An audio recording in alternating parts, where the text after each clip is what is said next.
Hey guys, so in this video I'm going to show you how you can unblock someone on WhatsApp. So let's go straight into it. Now what you can do is head over to the menu icon. So basically we are going to the settings. So on the left bottom side you will see this gear icon.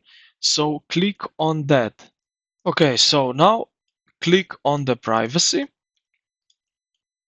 and head over down where you will see blocked contacts. So click on that and you will see here some numbers, names which you blocked through the years.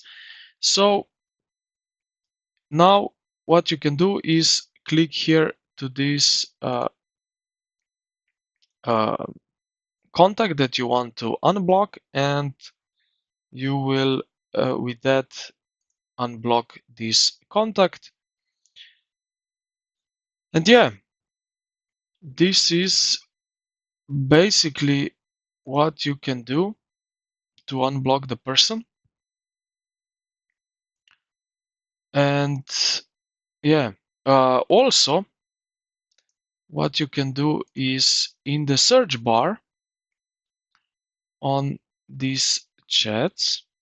So if you type in the contact in this search bar, you will see it, and then you will open the chat window. In the chat area, look for the banner that says you block this contact and click to unblock it. And yeah, this is basically it. I hope this video helped you out. If it did, consider to like the video and subscribe to the channel. Thank you for watching, and I will see you in the next